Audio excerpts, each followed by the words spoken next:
what you start with is just this kind of circuit of unitary transformations. And again, we're going for not a state first, but a dynamics first approach. So, it's not that I am saying that in the beginning, the world starts in this special state psi, and the circuit is just like transforming the psi. That's not what's going on. There is no psi, right? There's just a circuit. That's all. And so what we do is we sort of apply these ideas of causal balance in order to argue that events actually emerge from this circuit. We have this view where we're able to derive these sort of preferred causally balanced event spaces relative to a bubble. We're able to write down a probability distribution over them, but it's not just any probability distribution over them. It's one that enables us to recover the kind of usual quantum predictions that we would expect. Since causal balance just means satisfying both the enough influence and the not too much influence condition, I have hopefully convinced you that indeed this projector strikes a causal balance relative to D. And that's it. This theory is saying that there's dynamics and events that emerge from that dynamics in this relational way. Hi, welcome back to the Quantum Foundations podcast. This is the second installment of the podcast where I'm talking with Nick Ormrod about his new interpretation of quantum mechanics. So we have 2 episodes in each installment of this podcast. One of them is aimed at an audience who might not know the technical jargon of quantum mechanics, but is really interested in understanding it properly. So we have the previous episode was explaining this theory in terms that anyone can understand. And now this episode is the more technical mathematical one, where it's aimed at people that have some background in quantum mechanics, have taken some course in Introduction to Quantum Mechanics, and will talk about things on a more technical level. So I hope you find it interesting, and thanks for joining us. So Nick is just finishing up his PhD here in Oxford, about to head off to Canada. Yeah. But and this was one of the kind of main theme of his PhD is on this topic that we're going to talk about today. So, Nick, could you give us an overview of what this interpretation of quantum mechanics is and what the overall idea is? Absolutely. So, really the central problem with quantum theory, as I see it, is that it predicts well, but it explains badly. It's very good at giving you a kind of algorithm that you use in order to figure out what exactly is going to happen when you're in the lab, you're wearing your white lab coat, you're doing an experiment, and you're wondering what it is that you're going to see with your own 2 eyes right in front of you. And that is one thing that we want from a physical theory, but we often also, from a physical theory, would like something else. We want a description of the world, a kind of map of the world, that not only produces predictions of what we're going to see, but it explains them using a precise physical story.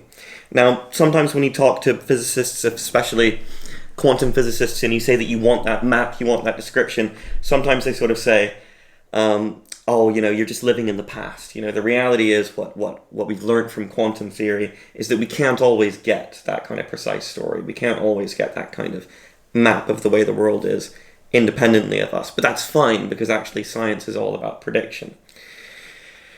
The reality, though, is that the problem with that attitude is that we've had great trouble in pushing quantum theory forward in reconciling it with general relativity and developing a theory of quantum gravity.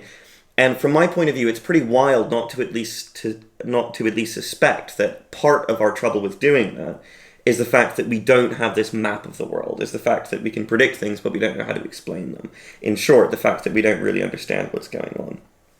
And so that's why I think, and many other people think, that quantum theory needs an interpretation. Where what I mean by an interpretation is, it's not like some vague ideas or heuristic or kind of metaphors or pictures that you have in your head alongside using the standard formalism. Mm-hmm. When I talk about an interpretation of quantum theory, I actually mean just a better theory a sort of reformulation of quantum theory that allows us to recover the same predictions, maybe even make some more predictions as well. But crucially, it produces those predictions from this kind of map of the world, from this kind of precise physical description of the way that the world is like. Mm-hmm. And there are various attempts to do this. There's the Everett approach to interpreting quantum theory, the sort of many-universe interpretation. Mm-hmm. There are a number of other approaches as well. But these approaches have been around for quite a long time without commanding much consensus, which I think tells you something in itself. It sort of suggests that, it at least suggests that we might want to think about exploring radically different options. And one thing that most of the major sort of precise physical interpretations of quantum theory have in common is that they tend to have, regardless of how radical they are, they tend to have this pretty traditional view of the way that states and dynamics work in a theory. Mm-hmm. So most of these interpretations tend to say that there's a state of the world, perhaps there was an initial condition of the world in the beginning, at the dawn of time, at the Big Bang or whatever. There was just an initial state, an initial way that the world was. And the dynamics is a kind of rule for kind of evolving that state through time. Mm-hmm. So kind of states first, dynamics second. The big idea with our interpretation of quantum theory that we've been developing during my PhD is to sort of reject that idea in favor of a dynamics first view, or even better, I'd like to say, causal structure first view, where you say that what's fundamental is sort of the causal structure of the dynamics, and events emerge out of that causal structure.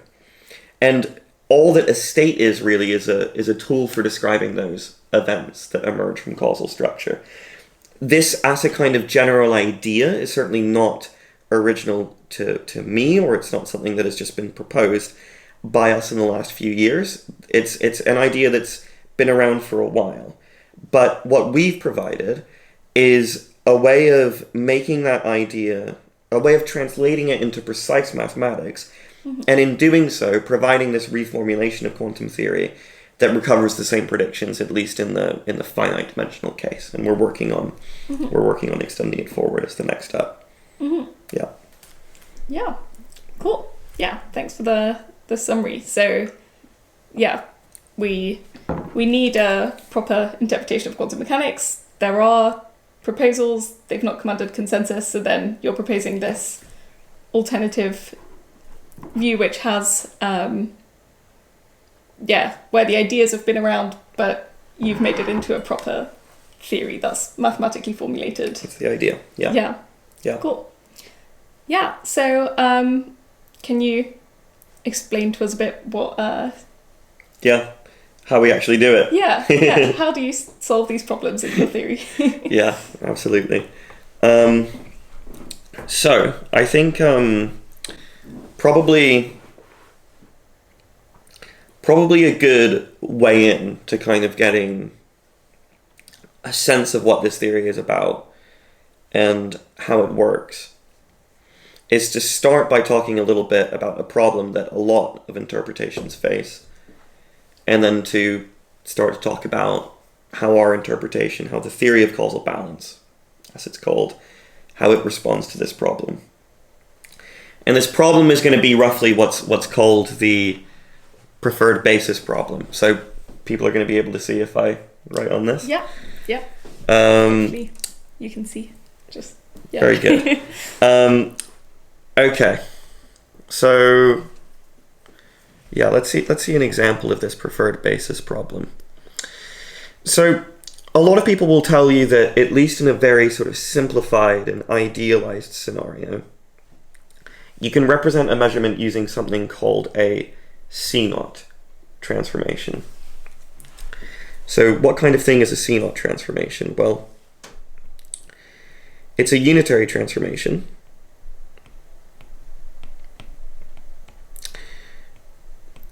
whose inputs are 2 qubits. Whose inputs are 2 qubits that I'm going to call A and B, and whose outputs are 2 qubits that I'm going to call C and D. Mm-hmm. Sometimes people prefer to think of a CNOT or of any transformation as mapping the same systems to themselves. So some people might have preferred it if I wrote A and B again for these outputs. Some people are sort of more used to thinking that way. It is going to be more sort of useful for our purposes later on, though, if we actually make a distinction between, a qubit at an earlier time and the same qubit at a later time. So I do want to maintain this sort of distinction. So I'm going to relabel these things C and D. And so formally, the way that we represent it, right, is it's an operator that takes us from the tensor product of the Hilbert spaces for A and B to the tensor product of the Hilbert spaces for C and D. Right? So, at risk of kind of repeating myself, these are all qubits, so the individual Hilbert spaces are two-dimensional. That means that this tensor product is a four-dimensional Hilbert space. So this is a unitary operator that takes us from one four-dimensional Hilbert space to another. And the specific definition can be written like this.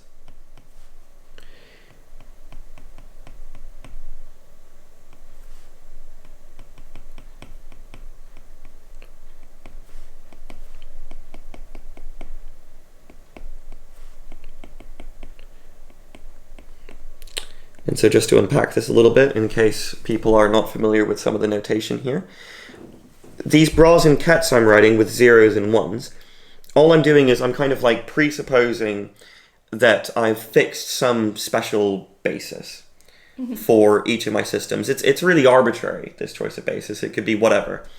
But once I've fixed this basis, which is labeled by, these zeros and ones, once I've fixed a basis like that for all four of my qubits, then I can define my CNOT transformation.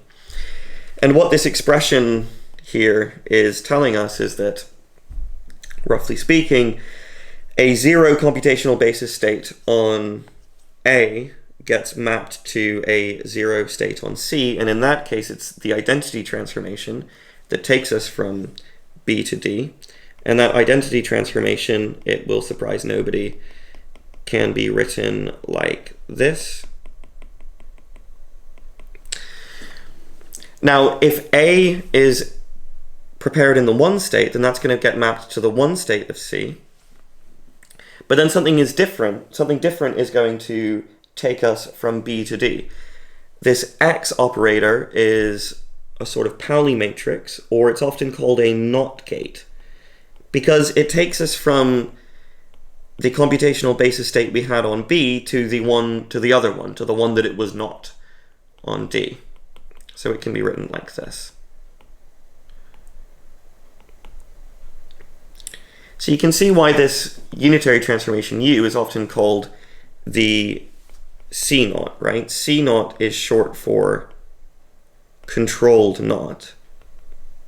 And the idea is that we may or may not apply a NOT gate to take us from B to D, but whether or not we decide to apply it is controlled on the state that we prepare A in. And in particular, it's controlled on this sort of canonical basis that we're fixing for A. Yeah.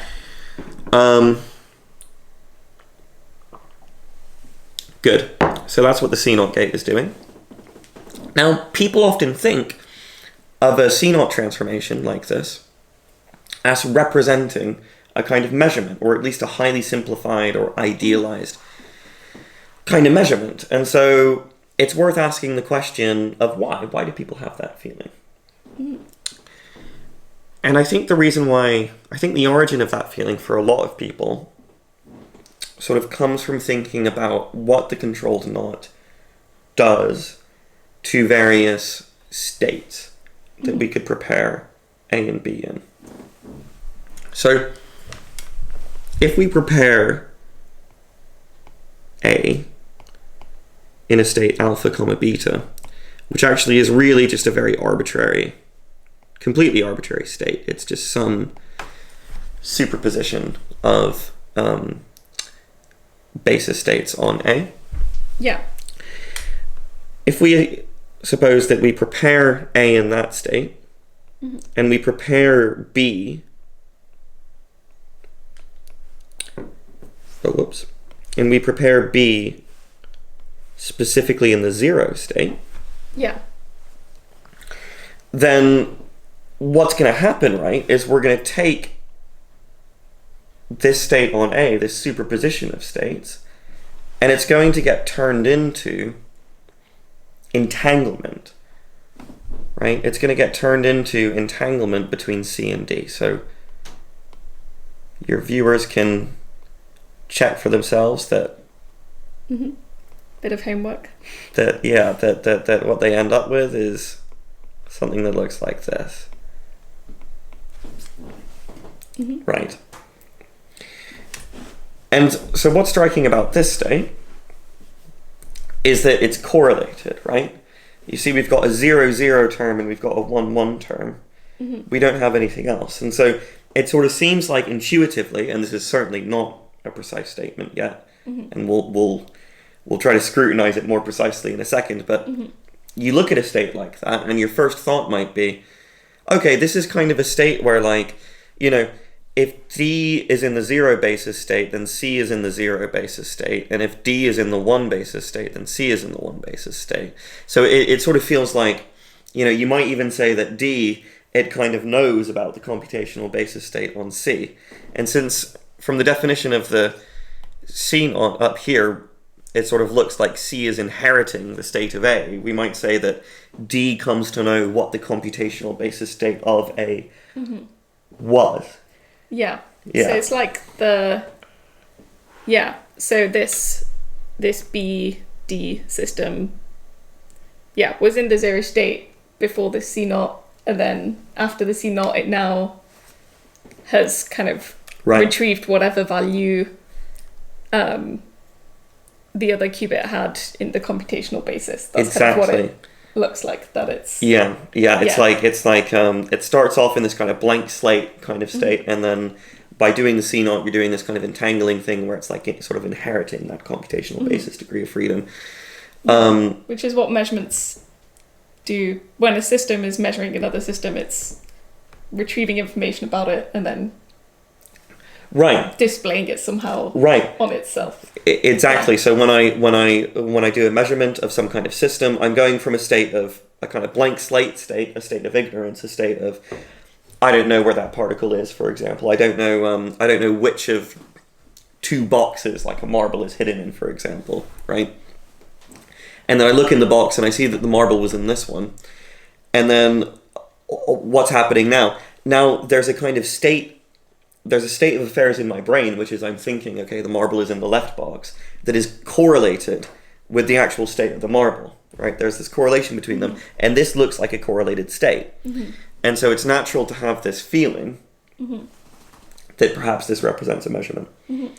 Now, those of your viewers, some of your viewers who have spent a lot of time thinking about the measurement problem before, might already be kind of screaming at us that it's not that simple, that these correlated states are kind of different and more subtle and more complicated.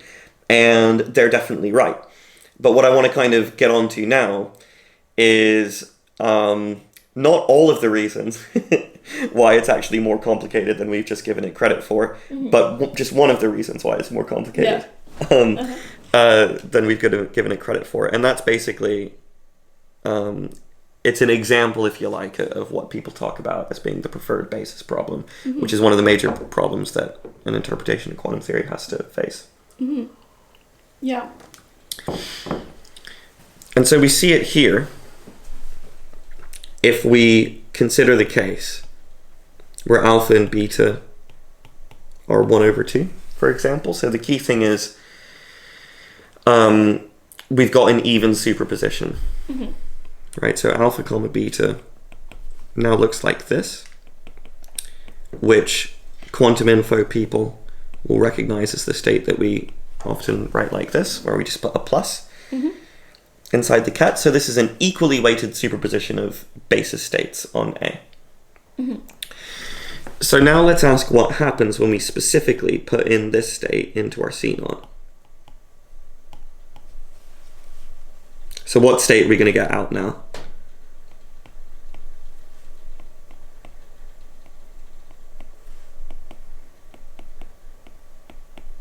So we're going to get this state, if we look at where alpha and beta were, where we've got a 1 over 2 over 1 over root 2 over here, 1 over root 2 over here, and so I can just write it like this. Which people might recognize as something that we call the phi plus state. Not that it really matters. Okay, so what's the significance of this state? Why does this cause a problem? Well, the issue is, and this is like another fun exercise for your nerdier viewers to try at home, is it turns out that this state can equivalently be written like this, where the plus state is what I just defined up here a second ago, and the minus state is defined like this. Right? So this minus state and plus state together, they form a basis. It's sort of a complementary basis to the 0, 1 basis. And it turns out that when we switch to writing our output state in terms of this new basis, it's got exactly the same form as it did in the computational basis. I mean, so these two expressions, like, they're different, but the only reason they're different is because we've taken 0 and we've replaced it with plus, and we've taken 1 and we've replaced it with minus. They've got the same form. Yeah. Good. And why is that a problem? Well, we were trying to sort of justify why it is that we might regard the CNOT transformation as representing a measurement. And our idea was to say, okay, maybe the reason why the CNOT represents a measurement is because we end up with this kind of output state. Well, here's an example of that output state that we end up with. And indeed, it's correlated in the computational basis, so that might lead us to the idea that the CNOT is representing a computational basis measurement.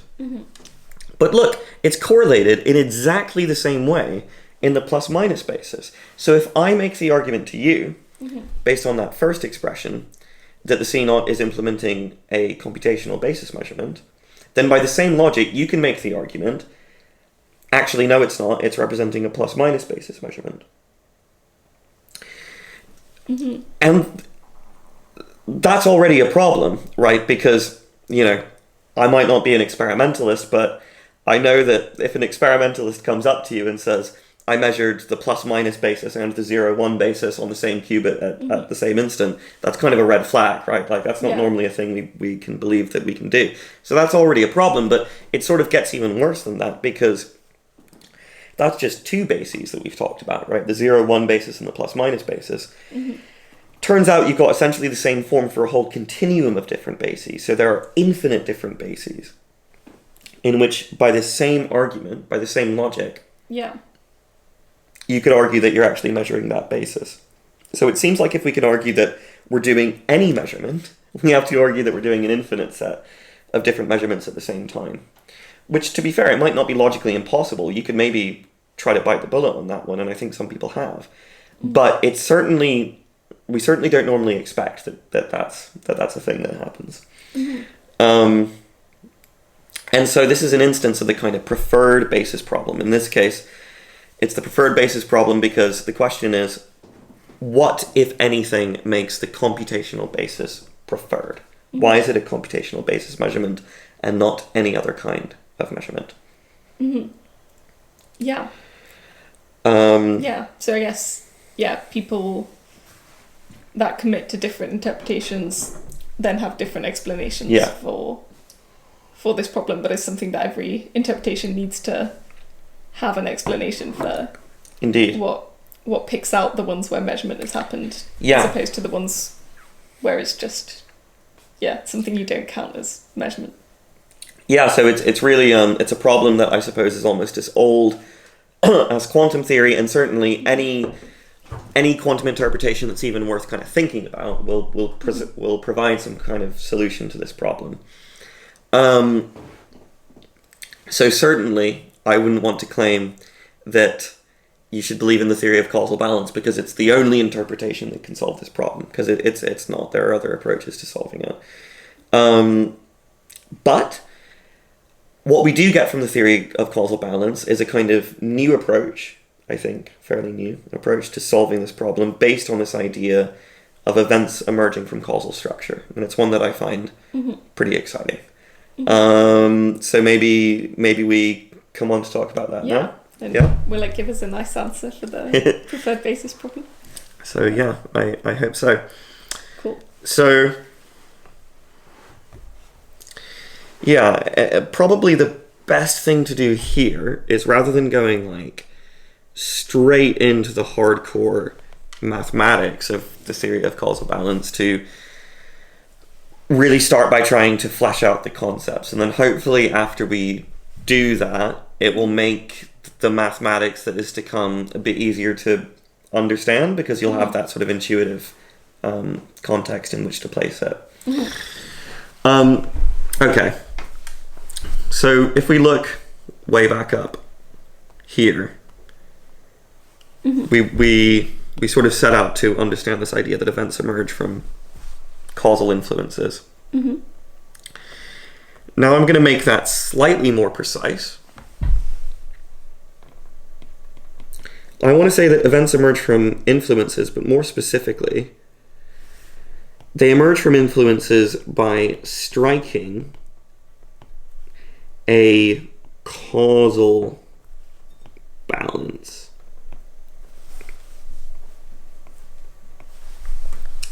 Three underlines.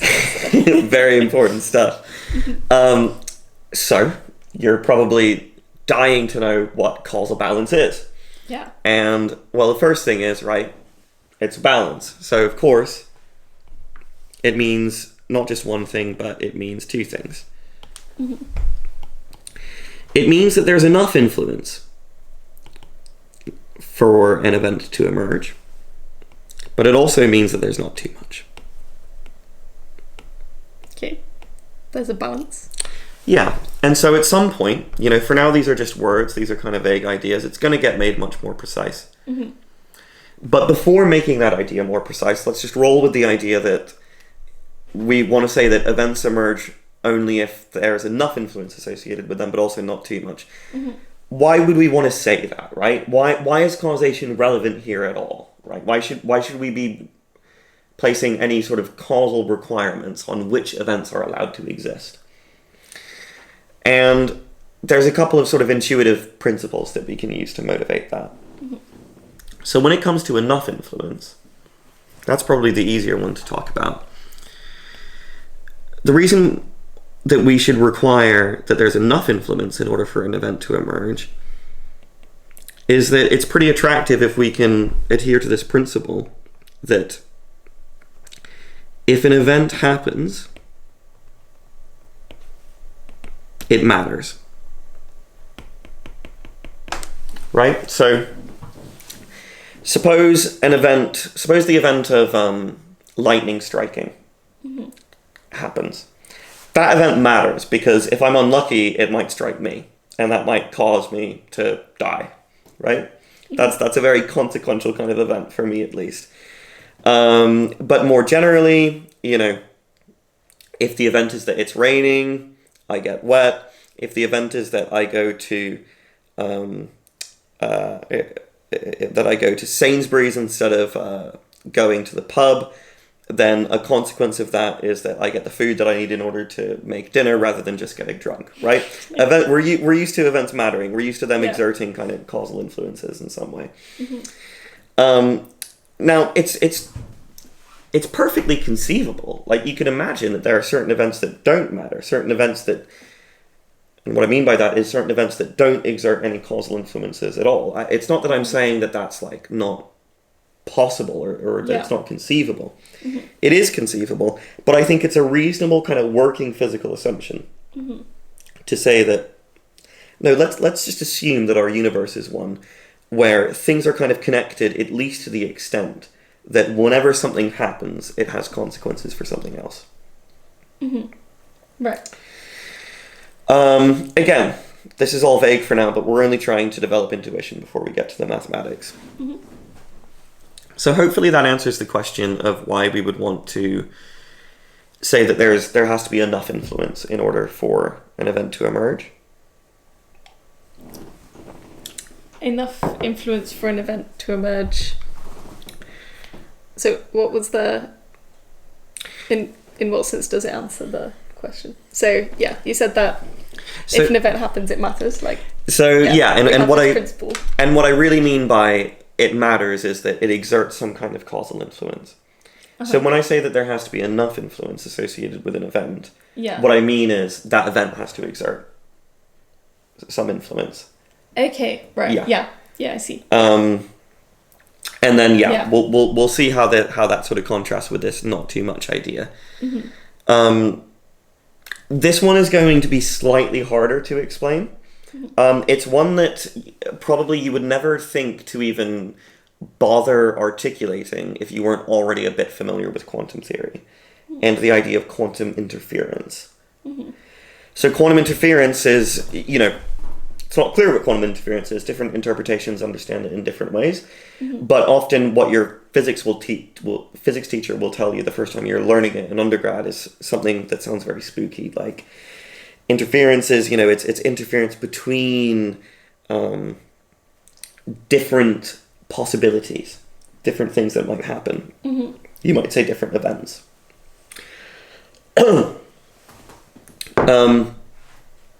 Okay.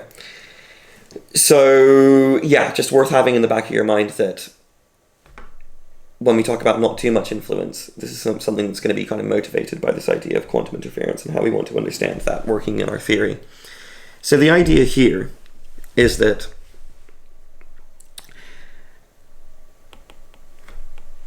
events generally come in these kind of mutually exclusive sets of alternatives, right? So earlier I mentioned like the event of me going to Sainsbury's. If I go to Sainsbury's, then that means that I don't go to the pub, at least not at the same time, because I can't be in two places at once. I'm not the sort of thing that can be in two places at once. Mm-hmm. Also means that I can't be in the park, that I can't be in a different country, etc., etc. Mm-hmm. Okay, so there's a kind of structure to events. Events normally come in these sets of mutually exclusive alternatives, where only one of that set of events can be the one that actually gets to happen. Mm-hmm. Okay, good. Now, the idea of there not being too much influence in order for an event to emerge is that if only one of this set of alternative events happens, mm-hmm. then there should not be any causal powers that are shared between this event that does happen and another one that doesn't happen. Just because it's kind of difficult trying to share something with something that doesn't exist. So, mm-hmm. again, if I go to Sainsbury's, right? Yeah. Then we normally think that means that I'm not at the pub. Yeah. So, it doesn't seem like there should be any causal influence or any sort of causal power mm-hmm. that is shared between the event of me going to Sainsbury's and the event of me going to the pub. Only one of those two things happens.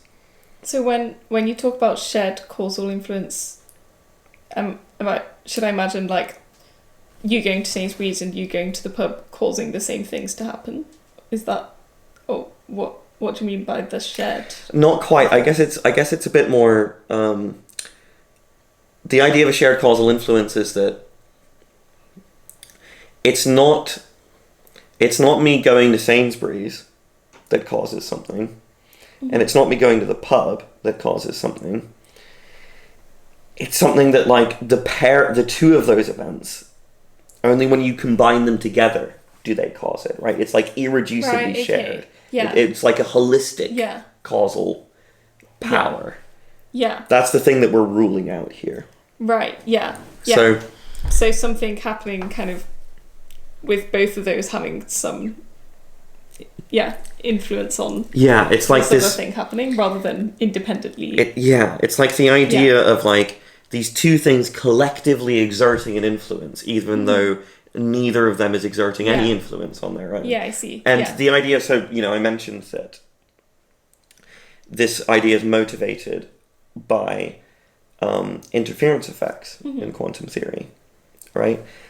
And then, if you think about simple sort of like interference experiments in quantum theory, like using interferometers or using Stern-Gerlach devices, the idea there is often that, you know, you do a measurement at the end of your like interferometric experiment, and you get like a definite outcome from that measurement. But you get the definite outcome at the end of that experiment when the two sort of when the two arms of the interferometer have been recombined. You get that definite outcome because of the particular type of superposition of paths that the photon went down, right? So it's not the photon on the left of the interferometer that causes the outcome you get at the end of the experiment. It's not the photon on the right part of the interferometer that causes the outcome that you get at the end of the experiment. Yeah. It's only it's the superposition that causes it, right? So it's like a holistic property of those two things. Yeah. Now, in the context of the theory of causal balance, that's going to lead us to say there is no event of the photon being on the left or of the photon being on the right. Okay. There's no fact of the matter about where the photon was. Yeah. Right. Yeah. So because you have this principle that that you can't have this shared causal influence, then you look at an interferometer and you see this outcome depends on these two things happening, and then you conclude, okay, based on my principle, those things can't be events. Yeah. Because otherwise it would be shared causal influence, which is a violation of this principle. Yes, exactly. The idea is, it's difficult to really meaningfully like share toys with an imaginary friend. In a similar way, it's difficult to meaningfully share causal powers with like events, some of which exist but others of which do not exist. Events only exert causal power when they actually exist, and so when an event exists, there are no real causal powers that are shared between that event and one of its mutually exclusive alternatives. Yeah, that's the idea. It's a little bit it's a little bit harder than the first one perhaps, but it's all about interference. So what should we say about this one? So the idea is that if an event happens, its alternatives do not happen, right?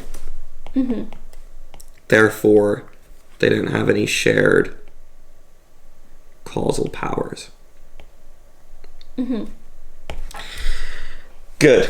So hopefully, although that second part of it is a bit more complicated to discuss, that gives, without going too much into the weeds of the actual mathematics, the technical machinery, that gives some kind of intuitive sense of why it might make sense to say that, first of all, that just causation is relevant to the existence of events in the first place. And secondly, this idea of events emerging from causal balance. You want them to have enough influence because if an event happens, then it had better matter that it happens. But on the other hand, you don't want there to be these influences that are just shared between an event that happens and another event that doesn't happen, because that sort of, well, it just undermines the idea that other event didn't happen. Good. So that's the idea of causal balance on an abstract level. And now we get to the point, I suppose, of actually seeing it in action a bit more, and looking at it in the context of the CNOT. So I think what I'll do is, rather than like starting with a general definition of causal balance, it's probably easier to just start by looking specifically at that CNOT example, and then we might be able to kind of generalize a bit and get a sense of what the general definition looks like. Yeah, sounds good.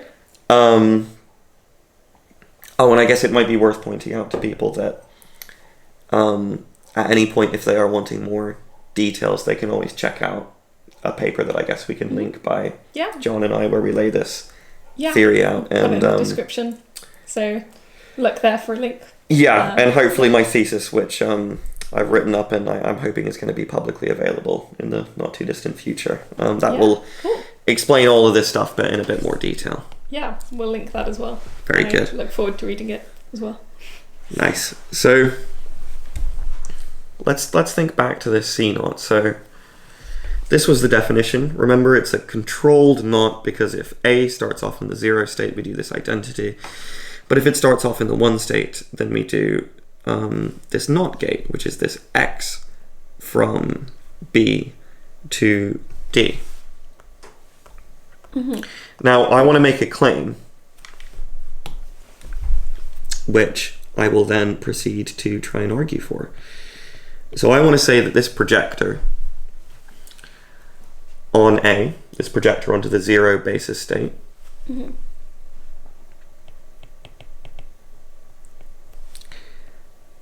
strikes a causal balance relative to D. Now, okay, there are some things to immediately unpack with this statement, because we're getting more into specifics now. We were talking about events striking a causal balance and events emerging, but this is a projector, right? Yeah. So why am I talking about projectors striking a causal balance? Well, in our theory, events correspond to particular projectors, namely the projectors that strike a causal balance. I'm relaxed about whether you want to say that events just are certain projectors, or whether you want to say they're represented by projectors, but something like that. Okay. And you know, this is this hopefully won't be too surprising to people. I mean, we're quite used to the idea of like projector valued measurements in quantum theory. That the outcome of a quantum measurement is represented by a projector. And so all I'm really doing here is kind of just generalizing that idea. An outcome of an experiment would be one particular example of an event. I'm just generalizing and say that all events, whether or not they are outcomes of like a measurement that somebody in a lab coat and goggles did, all events are represented by projectors. Right. Yeah, so measurements are one subset of the bigger set of all events, and yeah, that's right. All of these you can use projectors in the same way that you use projectors for measurements. Exactly. And by the way, not all measurements in quantum theory are projector value measurements. There's also more general measurements called POVMs, positive operator valued measurements. But they can all be thought of as a projective value measurement on a larger system. So this view ends up ultimately working to say that all events are projectors.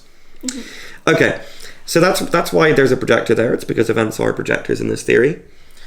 Now, the other thing that you might not have been prepared for is this bit at the end of the sentence.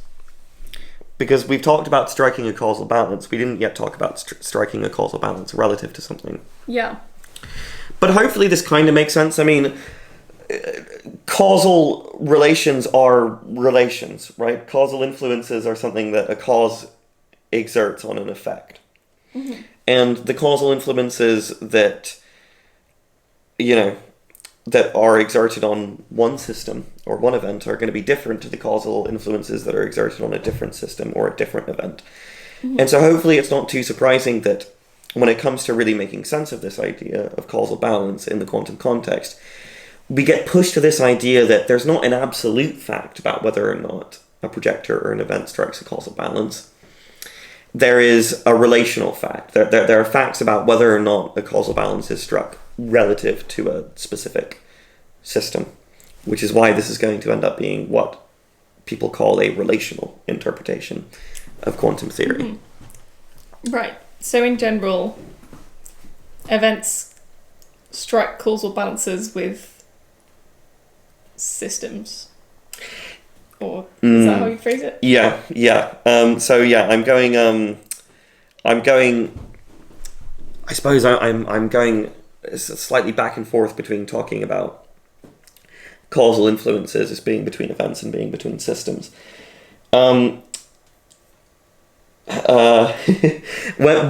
you flesh all this stuff out in kind of more detail, and you present it in a kind of more extensive and more detailed way, really the way to do it is in terms of operator algebras.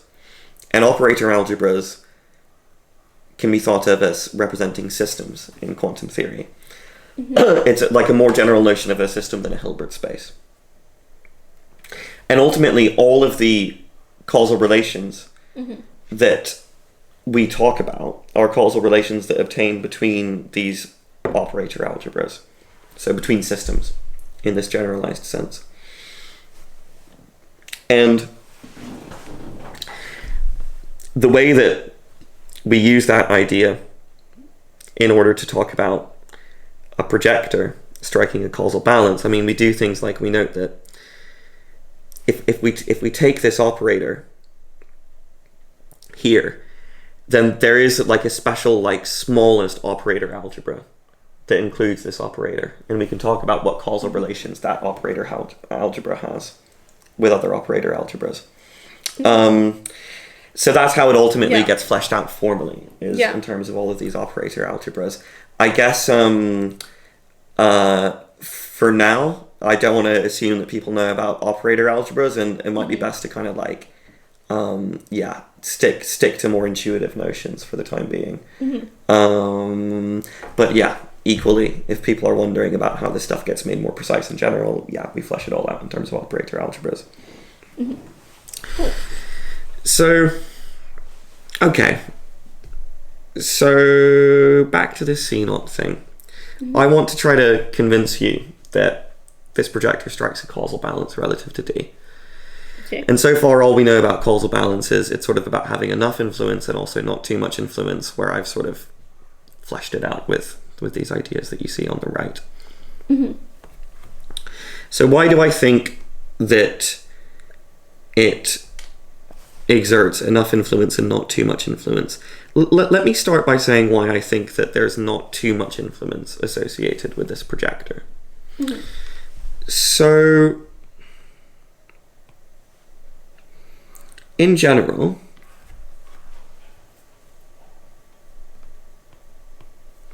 I can write a state of any qubit like this, where A and B are real numbers, and their job is to kind of tell you how heavy each of these terms are in the superposition. It's to sort of tell you how much of the 0 is in this state and how much of the 1 is in this state. Right? So this A that you see over here, it's fair to say it's kind of a property of this basis state. And likewise, this B is sort of a property of this basis state. And you might think, just from the way that the state looks, that it's also fair to say that this phase term is a property of this basis state. But no, that is not fair. And the reason that's not fair is closely connected to an important gauge symmetry that we have in quantum theory, which is what people call the global phase symmetry. Right? It's that if I take the state psi and I multiply it by some phase, so let me use a different phase now, e to the I phi. These are technically, they're two different vectors, mathematically speaking. They're not the same mathematical object. But what I mean by this like squiggly line is that they represent the same physical thing. It's what we call a gauge, right? They're different mathematical objects that represent exactly the same physical thing. We normally think, at least. And what that means is that if I take the particular psi from up here, psi is physically equivalent to this state, which looks like this.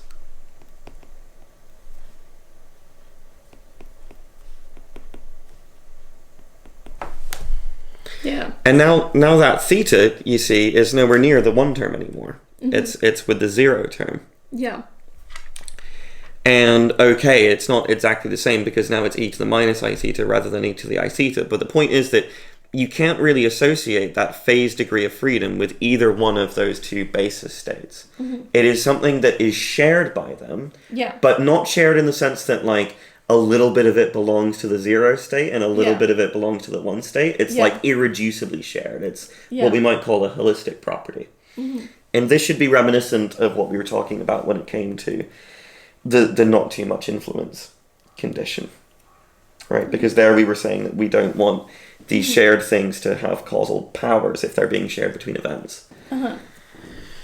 So because these are sharing something, that's telling us something about them. Yeah. Their relation to being events, not being events.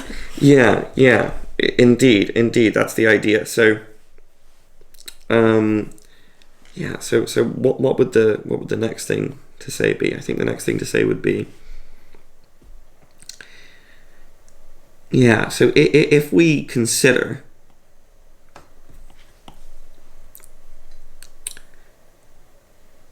let's consider a unitary transformation that looks like this.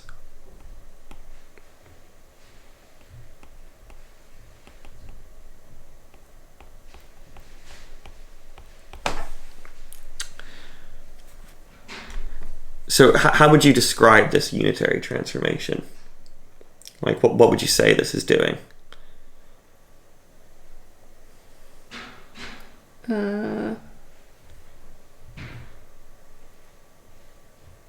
Adding a relative phase? Yeah, exactly. It's doing nothing except it's acting on that phase degree of freedom over here, right?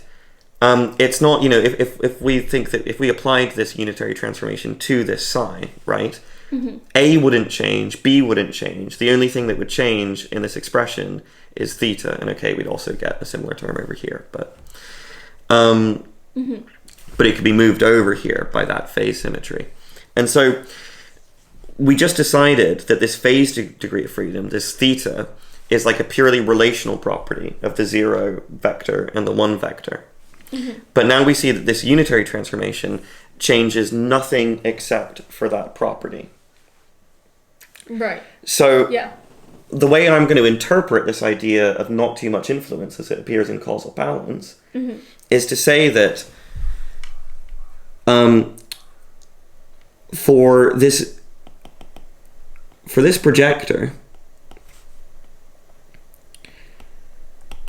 to satisfy this not too much influence condition,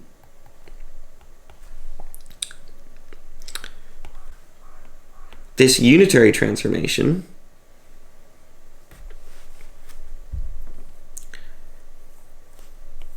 should make no difference to D, right? And it's D because we're talking about striking a causal balance relative to D. Now that's still vague. I need to make it more precise. So remember, we're still talking about this unitary transformation, U, which is the CNOT. Yeah.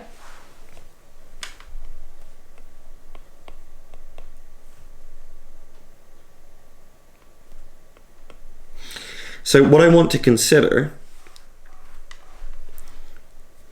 what I want us to imagine is that before this controlled knot gets implemented, say you've got access to this system A, and you can decide whether or not you want to apply one of these phase-shifting unitary transformations. You can either do it or not do it. Meanwhile, and then after you either do it or not do it, the controlled knot is going to get implemented. And I've got access to D. And we're going to ask the question, can we communicate? Can you send signals to me using this unitary transformation? And that should be a good way of judging whether or not these unitary transformations make a difference to D or not. Because if they do make a difference to D, it's reasonable to expect that we could use this to communicate. Yeah. It's like a minimum requirement for communication is that they make a difference to D. Yeah, exactly. And it turns out that they do not. So if I or if you rather, yeah. Suppose you do perform one of these unitary transformations on A before the controlled NOT is implemented. A little exercise you can try is that this is equivalent to you actually doing nothing at all to A, but just afterwards applying essentially the same unitary transformation to C after the controlled NOT is implemented. But in that case, you're acting on C and not D, and so this picture kind of strongly suggests that it's not making any difference to D. And indeed, it is the case essentially because of the sort of the no signaling theorem of quantum theory, that you can never use quantum states in order to signal faster than light. It's a common exercise that people do in first quantum information courses. Because of those kind of arguments, this does mean that there is no way, using that kind of protocol where you are picking a phase shifting unitary transformation, then I'm doing some kind of measurement on D, there's no way you're going to be able to send me signals. You're not going to be able to communicate to me.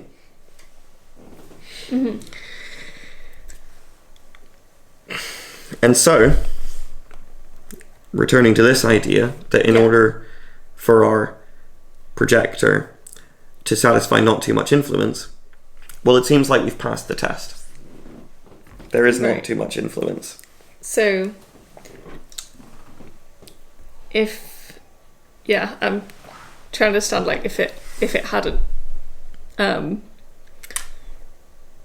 if it had done something to D, then that would be too much influence because, it would mean that what's the kind of narrative of why that would be too much influence? So the idea is, if we think about the way that, it's a very good question actually. Thank you for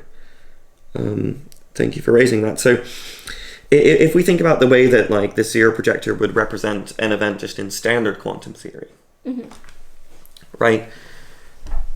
Given that A is a qubit, the only way it can kind of represent a measurement is if we're considering this projective valued measurement where the projectors are the zero projector and the one projector. Right? So each of these two projectors represents a possible outcome of the measurement. So the idea is kind of that either this happens, or the event represented by it happens, or this event happens. One of the two. But the reason why I was talking about this theta over here is to sort of argue that this theta is not a property that belongs to the zero projector, and it's not a property that belongs to the one projector. It's a property that's irreducibly shared between them. Yeah. Now, we saw that these phase-shifting unitary transformations, they only act on that theta. That's all they do. Yeah. Right? And so, if you were able to signal to me by using these phase-shifting unitary transformations, that would create a problem for us imagining that only one of these two projectors, that only one of these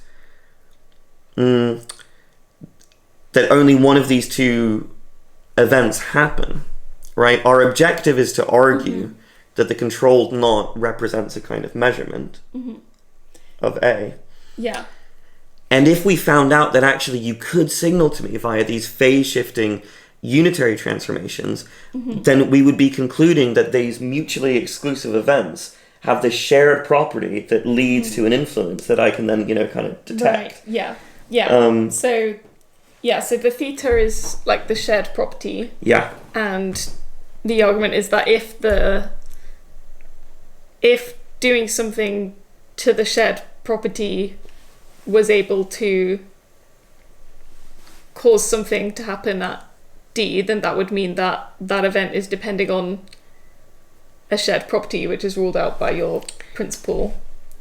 Exactly. Imagine, so we said I was the person who had access to D, right? So imagine that that I'm there and I notice that I have received your signal. You've just told me that it's raining or something like that. I've noticed that you've done something, right?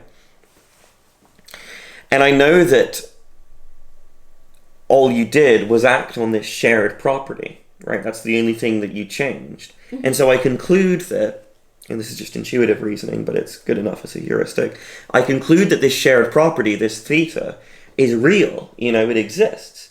But if it exists, then it's something that's shared between these two different projectors. And so it would feel weird at that point for me to say that, one of these projectors, say the zero projector, happened, meaning that the other projector, the one projector, didn't happen. It seems kind of weird that they share this property that actually exerts kind of detectable causal influences. And so I might conclude that, well, and this is the kind of thing that people conclude in interference experiments, right? Like, we're kind of used to from sort of lessons in like first courses on quantum theory, or even in kind of like pop science videos on YouTube, this idea that you see the effect of interference in the double slit experiment, or interference between the different arms of the ferrometer. And people typically conclude from that the photon didn't go down the left path and it didn't go down the right path. It just did something else entirely, right? There was no event of the photon taking a definite location in space. And it's actually something quite similar that I'm suggesting here, but I'm kind of fleshing it out in terms of causal structure. Right? It's the same kind of idea of if there's these kind of shared properties, it's not that one of them happened to the exclusion of the other. Yeah. Good. So that's kind of only one half of causal balance, though, because we've sort of passed this test, the not too much test, but we've not passed the enough influence test. Right. So let's see if we can do that.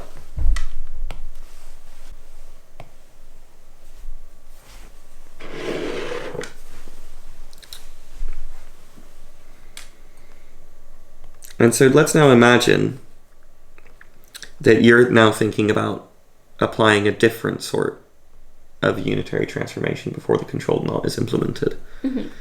So you're actually kind of going to perform a NOT gate of your own, but a NOT gate that sort of just acts on A. Okay. So if we think about what a unitary transformation would do to our projector, remembering that we're trying to argue that this zero projector strikes a causal balance, the way that you calculate what a unitary does to a projector normally is you sort of take the projector and you do what's called conjugating it by the unitaries, right? So P goes to VA, P, and then the inverse of VA, which we write VA to the -1. So if we think about what VA does to our projector that we're interested in, the zero projector, it changes it to the one projector. Which we're ultimately going to end up interpreting as like VA, it's sort of like it changes what event happens, right?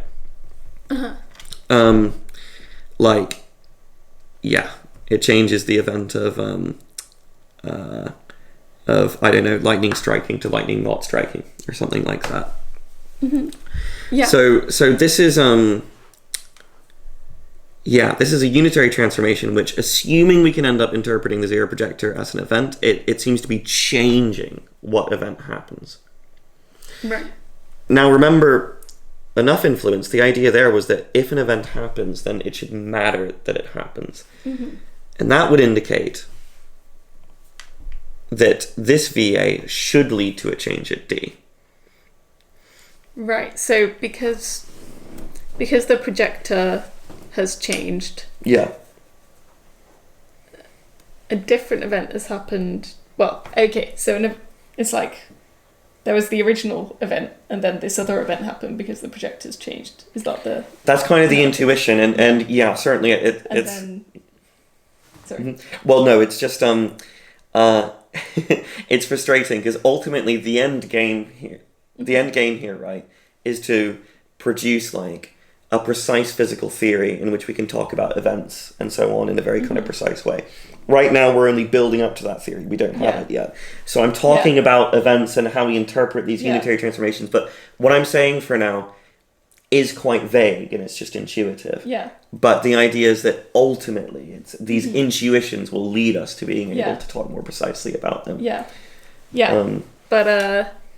So the intuition is that we have like that because this time it's changing this projector, then an event has happened, and according to the principle that events should do stuff or should matter, right, then it should do something to D, right, because that's otherwise it shouldn't count as an event. So, exactly. Yeah. So we can imagine, what would happen if VA didn't lead to any kind of change on D? That would mean that, you change the 0 event happening to the 0 event not happening, and D doesn't notice it at all. That means it doesn't matter, in my book, at least. And so that means that would mean that there's not enough influence condition is not met. And so we should be worried about whether or not VA does make a difference. But if we remember the definition of our unitary transformation, which I'll just remind people of over here, right? Again, it's a controlled NOT because if A is in the 0 state, we do the identity over here, but if A is in the 1 state, we do the NOT. Then hopefully it's kind of clear that it is going to make a difference, right? Because if you didn't do VA, and just as an example, we put in like a 0 state on A and a 0 state on B, then we'd get 2 0 states out, right? Because it would have been the identity that took us from B to D. But on the other hand, suppose you decided that you did want to apply this unitary transformation that I just defined. Then the first thing that would happen is your unitary transformation would change that 0 into a 1, which would activate the NOT gate of the controlled NOT, and we'd end up with a state like this. And so in the first case, where you didn't do VA, D ended up in a 0 state. But in the second case, D ended up in a 1 state. And so we can breathe a sigh of relief now. Yeah. We haven't failed the test. We haven't actually proven that we've passed the test yet because the full sort of causal balance condition is actually sort of a bit stronger than just saying that this specific VA leads to an influence. The idea is actually that whenever we've got a unitary transformation that actually does anything other than just map a 0 projector to a 0 projector and a 1 projector to a 1 projector, then we should have a similar kind of influence. So if I write down the mathematical condition, which again people will be able to find in my thesis when it comes out. The idea is that for PA to be causally balanced relative to D, so PA is just some projector on A, the idea here is that if the unitary VA changes PA, then in our kind of protocol where like you're deciding whether you want to apply VA and then I can perform any measurement I like on D afterwards, in that kind of protocol, VA should allow you to signal to me, which I'm going to write like this. So an arrow from VA to D. And the definition of the precise mathematical definition of this, right? What does it mean to signal in general?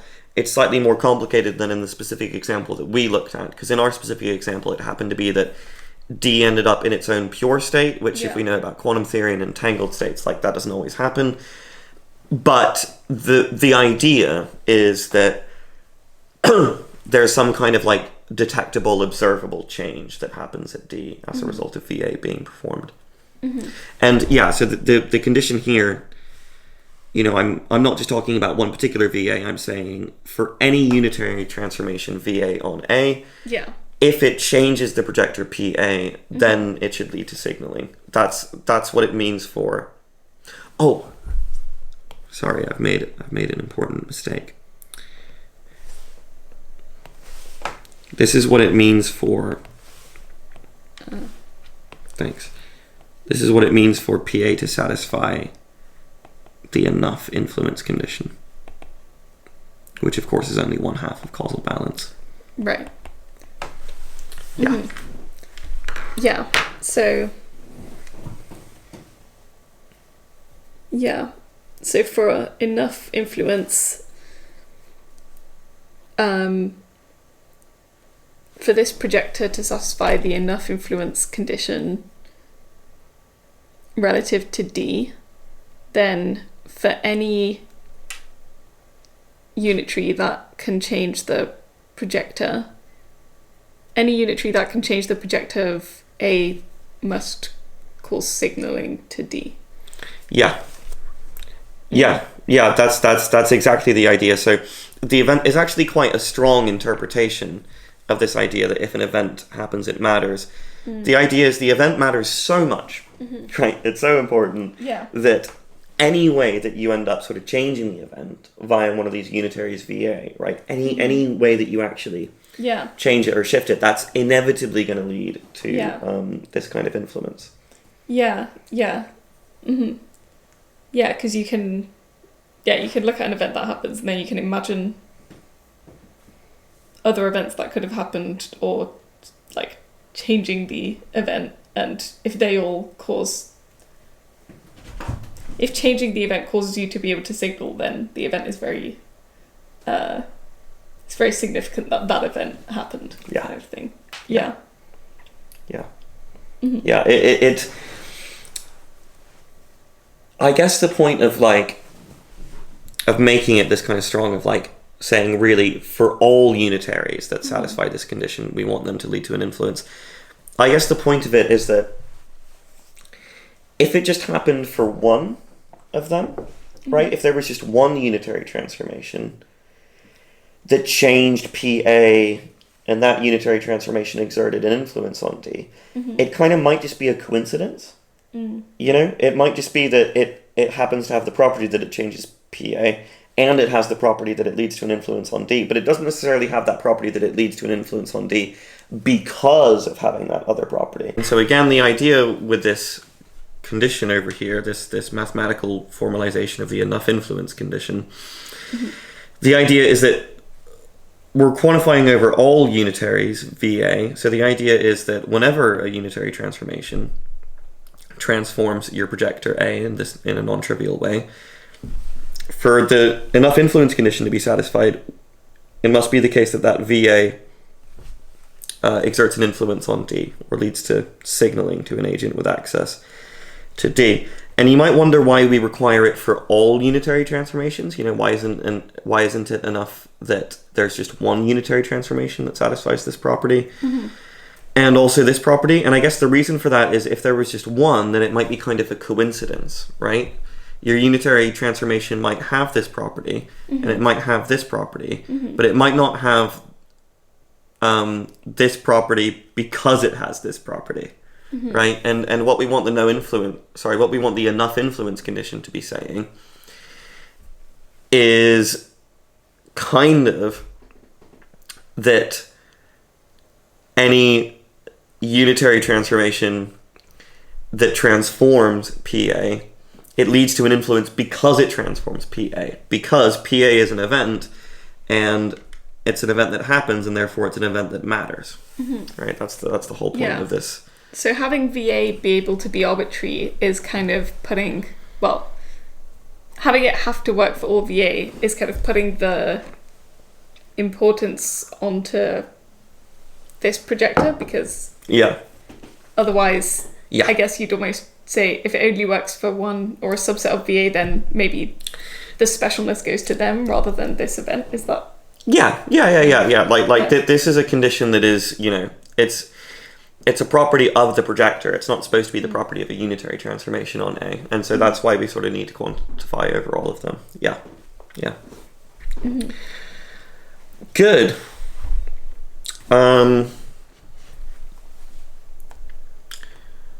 So, yeah, okay, good.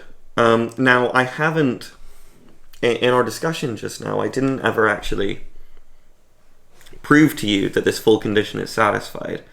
Right, what we saw is we considered a particular example where I defined VA like this. And we saw that in that specific case, this condition is satisfied. And I don't think it's worth bothering to show that it's the case in general, but hopefully your viewers can kind of believe it, right? If you look again at the definition of the CNOT, I'll say it yet again, it's a controlled NOT gate. We do one of two different things to D depending on what the computational basis state of A is. And so, yeah, people probably won't have a difficult time believing that just as long as this condition is satisfied by a projector VA, it is going to be possible for you to use that unitary transformation in order to send me signals.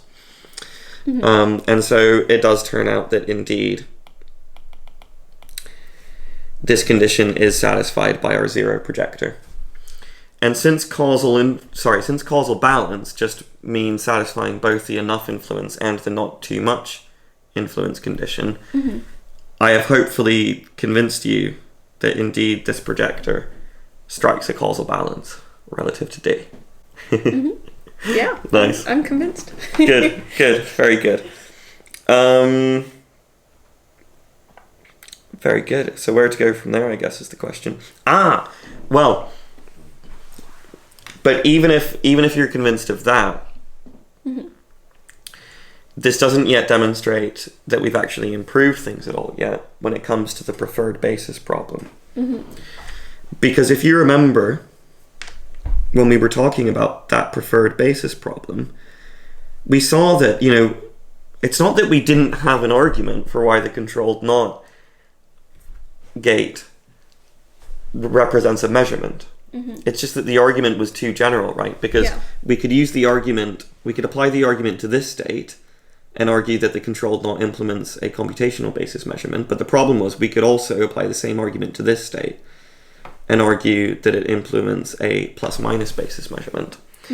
In order for causal balance to be providing any improvement to the situation, then it had better be that our new argument doesn't also apply to the plus minus basis. Right? Yeah. It better be that we single out the computational basis. Yeah. So we've shown that the zero projector strikes a causal balance. Hopefully people can believe me that by essentially the same arguments, the one projector strikes a causal balance. So we've got those projectors onto the computational basis. Yeah. The question is, do we also get the projectors onto the plus minus basis? Because that would just bring us to the same problem again. Yeah. But we don't. And in a way, we've already kind of...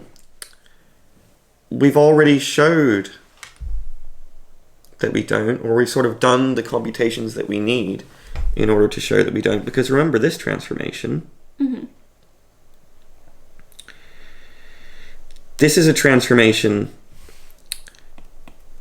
that in the computational basis, it's a NOT gate, right? It flips the basis state. And therefore, in order for the computational basis projectors to be causal balance, we did want it to exert an influence.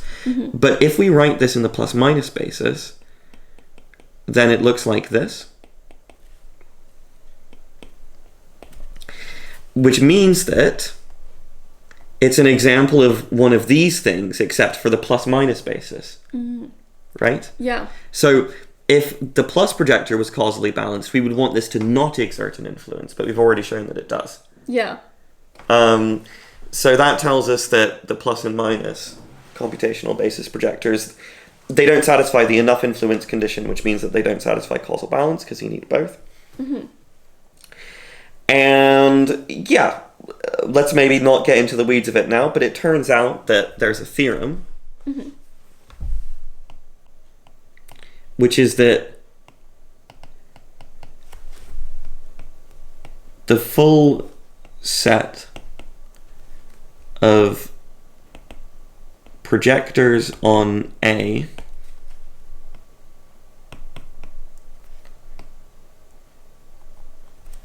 that are causally balanced relative to D is this set. So we don't just have the computational basis projectors. We also have some sort of trivial projector. So we've got the zero projector and the identity operator. And the reason that they're there, right, is that your viewers who are familiar with logic will be familiar with the idea that if I've got an event E and an event F, I can talk about the disjunction of the event. So in everyday language, if there's a possible event that I went to Sainsbury's and another possible event that I went to the pub, then there's another possible event, which is I went to Sainsbury's or I went to the pub. Okay. And more specifically, this is an inclusive or, so it means I did at least one of those two things, right? I can talk about, for any two events, I can state that this event happens or this event happens or both of them happens, but that in itself is a statement of an event, right? You can sort of combine events together in this way. Yeah. And the identity operator, that's a sum of the zero projector and the one projector, and because it's a sum of them, it means that it's kind of natural to think of it as like a disjunction of the events that the projectors represent.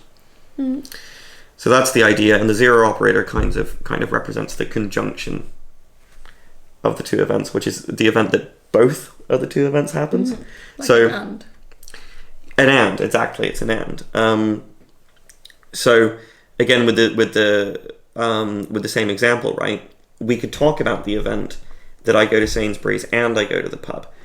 Now that's a special kind of event because that's an event that can never happen, right? Because as we said before, I can't be in two places at once.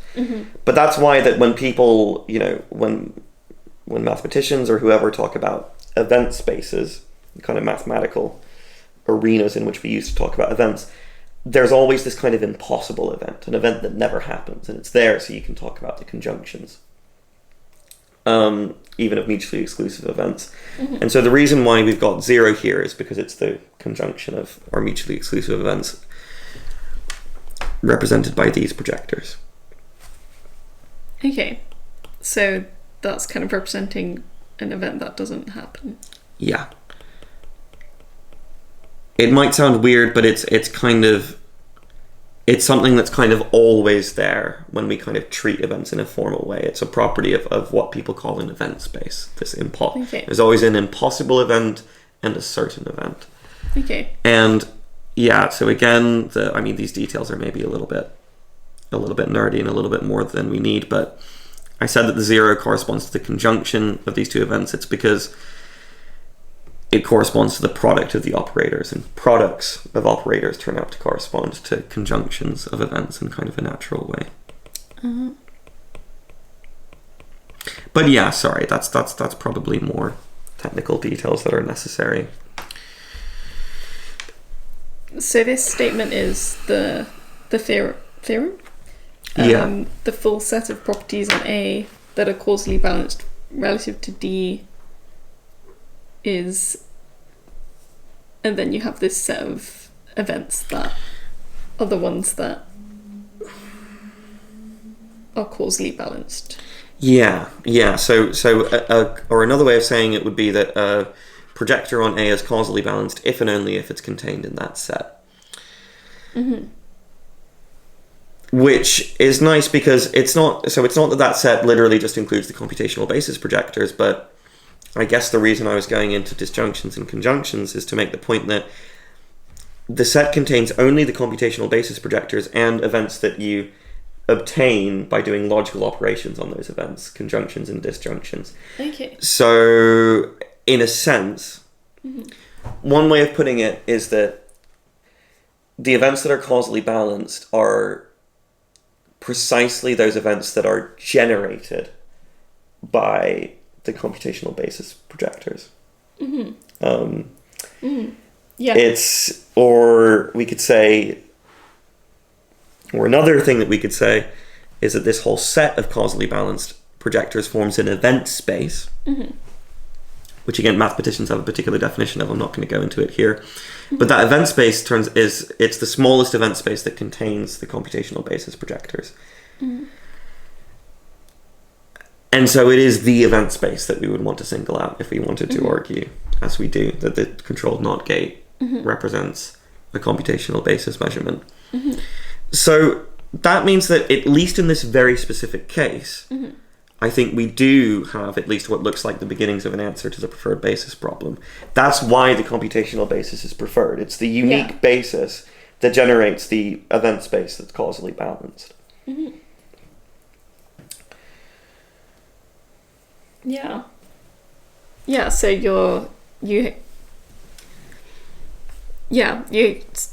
have the CNOT, and then you apply these principles of looking for whether A is causally balanced, well, the projector is causally balanced relative to D, and then from that you uniquely pick out computational basis as special because they're the projectors that satisfy these conditions of being causally balanced.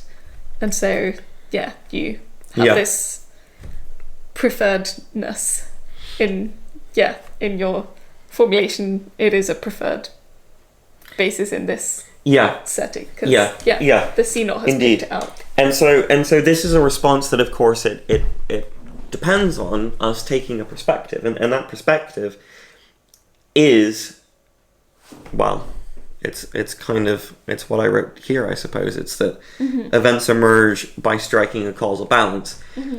One can define causal balance mathematically and try to state what it means conceptually. But ultimately, when you say that events emerge by striking a causal balance, that's you setting out a position, right? That's you making a claim. So that's the only sort of free move that we've made in this game, if you like. Once we've made that move, and I suppose also once we've made clear exactly what we mean by causal balance, not just conceptually but mathematically, then we just do the necessary mathematical arguments that we have to do, and we end up with this theorem saying, well, look, there's only one causally balanced event space, and that's the event space that's generated by the computational basis. And so that is what gives us license to say that the computational basis is preferred. And by the way,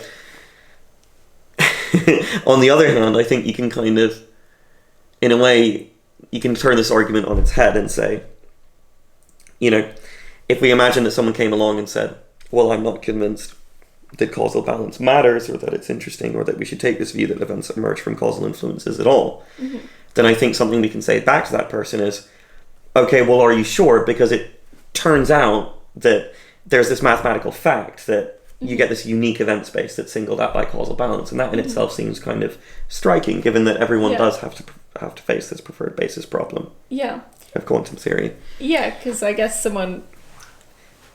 you could say that if that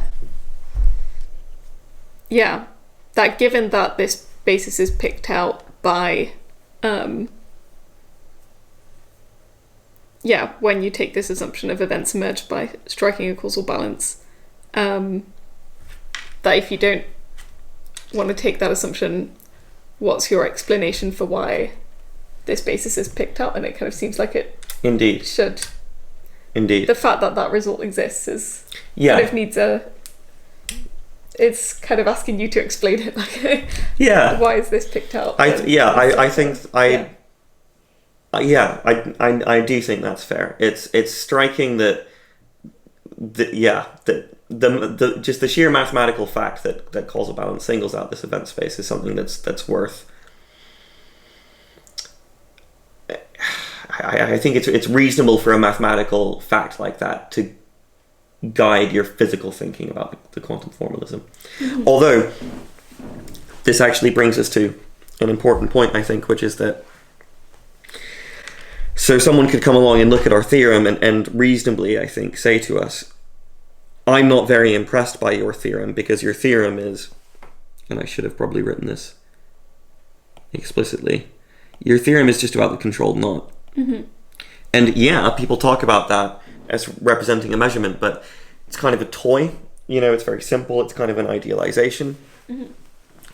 I'm not convinced that anything similar is going to happen when you look at a more general unitary transformation.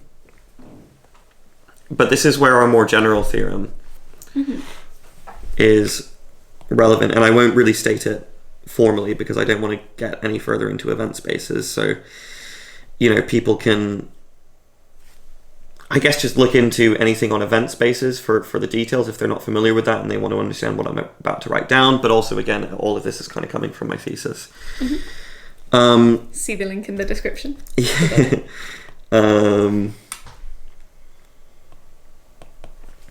So given any unitary transformation, as long as it's, I should say, actually finite dimensional, because we've only looked at those so far, although I'm hoping we can generalize this to infinite dimensions as well. So given any at least finite dimensional unitary transformation from some, finite dimensional system A and B to some finite dimensional system C and D,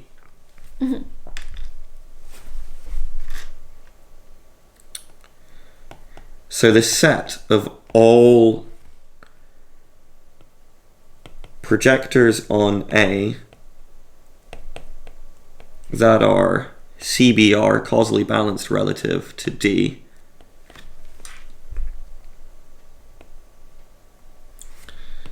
form a unique event space.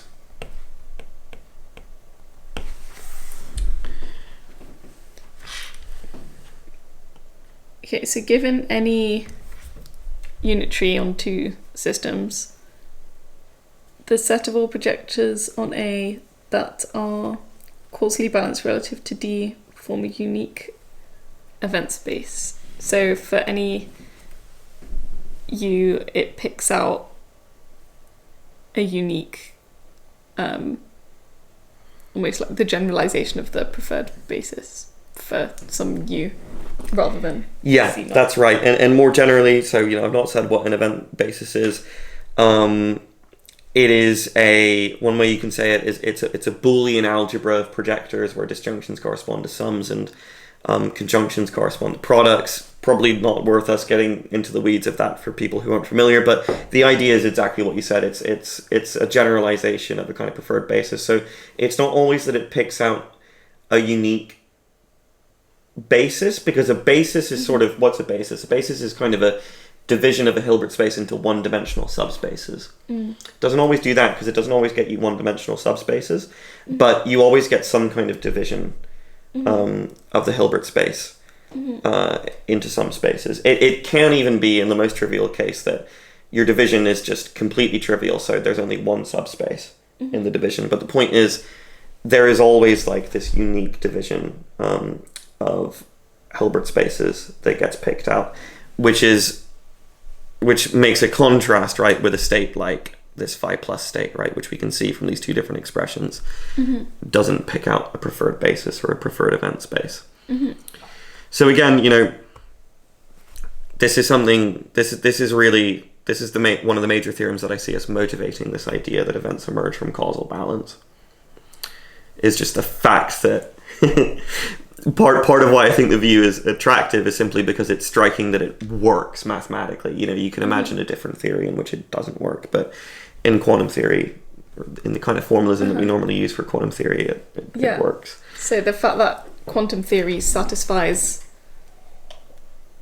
this initial assumption kind of working out in a way mathematically is something you find as a kind of motivator for it seeming promising as a indeed. So this theorem is this kind of property that quantum theory satisfies, that any U will pick out some unique space. Yeah, indeed. Yeah, and important to say, of course, that it's a space on one of the inputs relative to one of the outputs. But then, yeah, a unique event space. Yeah. So should we maybe take a step back to the bigger picture and talk about that? Or Yeah. So was there more you want to? Yeah. Well, so it might be worth, I guess. It might be worth it might be worth trying to give a little bit of a sense of how this theorem leads to an actual theory, because it's probably not obvious to people, right? Because it's not a very good theory. You know, we've managed to generalize beyond the control knot to talk about an arbitrary sort of finite dimensional unitary transformation, but it's not a very good theory that kind of only allows me to talk about one unitary transformation, right? Yeah. Like Yeah. if we're picturing the world in terms of unitary transformations, I kind of want there to be loads of different unitary transformations kind of plugged in together, right? Like the world's a big place. And so that theorem is like a nice starting point. It seems to suggest that we've got at least the beginnings of a solution to a preferred basis problem, but I don't think it's a full solution to that problem, and it's certainly not a theory. And we kind of started this by saying that we want a theory. Now, I guess we're trying to keep this kind of gentle and pedagogic, and so I don't want to attempt like going into all the proofs of like the theorems that enable you to generalize this, but maybe we can just give like a little sense of what the end result is. Yeah. So the end result is that you can sort of generalize these ideas in, I would say, like ultimately a surprisingly easy kind of way to the context of like an arbitrary, what we would call a circuit of finite dimensional unitary transformations.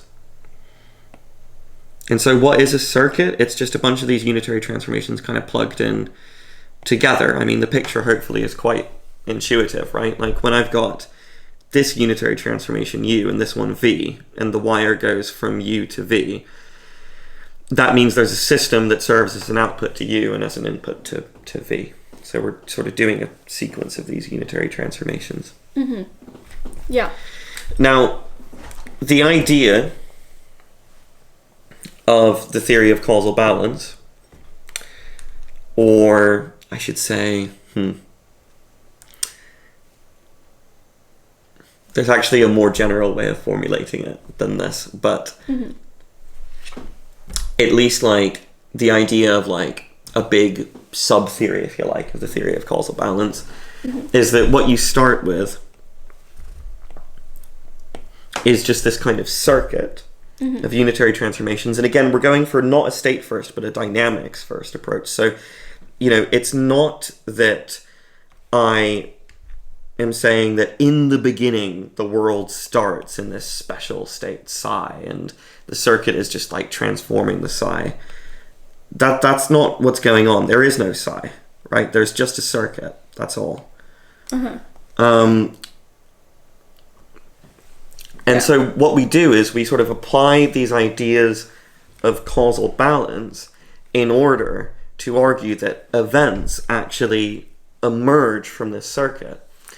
And in the same way that causal balance is relational, like it's something that happens to projectors on an input system relative to an output system of a single unitary transformation. In this theory, when events emerge, they emerge relative to something that's called a bubble. And a bubble is just a collection of individual wires in the circuit, right? So before we had events picked out by a unitary, and now... Well, we had them picked out on a unitary relative to a given output of that unitary. Here we were going to have events on a unitary circuit picked out relative to a subset of the wires in that circuit. Right. And the wires just represent systems, so it's relative to a subset of the systems. So we're generalizing unitary to the circuit, so just more. Yeah. So global. Yeah. If we kind of write down here, like what is the generalizing that's going on? We're going from a unitary transformation to a full unitary circuit. And we're going from events happening relative to a single system to happening relative to a bubble, which is a sort of collection of systems, i.e. a collection of wires. Yeah. This is what's getting us our whole kind of theory. Our theory is going to be saying that the world, guess what, is a circuit. It's a huge, huge, huge circuit, and it's a bunch of different events that are all happening relative to different bubbles in that circuit. So an example of a bubble, it can be anything, right? It could be any collection of wires in this circuit, but let me pick, I don't know, one like this. And what I kind of do is, for every system in the bubble, I ask about what is its causal future and what's its causal past. So let me call this system over here system A. Let me call this one system B. So A has a causal future relative to this bubble, which I write like this, and its causal future just includes B, because B is the only one that's kind of above it in the circuit. And so I can apply my kind of pre-existing idea of causal balance, and I can ask, like, what is the unique event space of projectors that's causally balanced on A relative to its causal future? And I write that event space like this, EA up, so it's the what I call the future balanced event space of projectors on A. It's causally balanced relative to its causal future, so in this case B. So you get an event that gets plucked from this event space happening over here. And similarly, you'll get an event space for its causal past down here. And so if we've got 4 systems in our bubble, then we're going to have 8 event spaces, because there's a causal future and a causal past for each one of them. Okay. Yeah. Yeah. Yeah, so for each of these, so yeah, you have this bubble, which is a collection of these wires, these systems, and you can pick any of them to be in the bubble. Yeah, anyone at all, any collection of systems is a legitimate bubble. Yeah. And whenever if you pick 2 systems, you'll get 4 event spaces. If you pick 3 systems, you'll get 6 event spaces, because you can always ask about what is balanced relative to the future and what is balanced relative to the past. Yeah. And the one other theorem that's crucial to this working as a kind of self-consistent theory, where you can really sort of describe what's going on in the world, is a theorem about probabilities, because we know now how to get event spaces through causal balance, but quantum theory doesn't just enable us to talk about, like, the fact that there are outcomes of measurements. The whole point about quantum theory, right, is it predicts the specific probabilities for outcomes of measurements. And so that's where this third theorem comes in, which is that how should I write it down?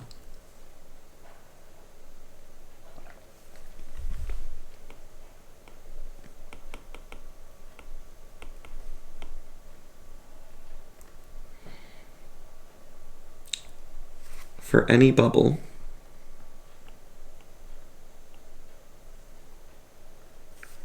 if I sorry to be inconsistent, but let me just actually, do you know what? No, let me write it like this. Yeah.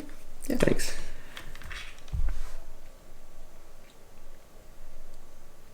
Okay, I'm gonna label the systems with numbers. So this is a projector that's past balanced on system 1. This is an event that's future balanced on system 1. So system 1 is like the system that comes earliest in the circuit, say. Okay. And then we go on like that up until the last projector in the circuit. This expression, where again we're like plucking these from the causally balanced event spaces, this is a probability measure.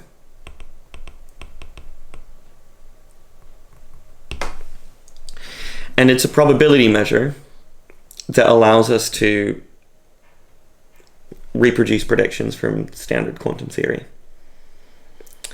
And so there ends up being another theorem, and this is the last one.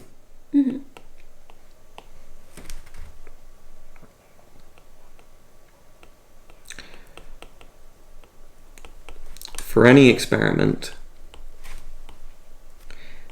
that we can model with like standard finite dimensional quantum theory,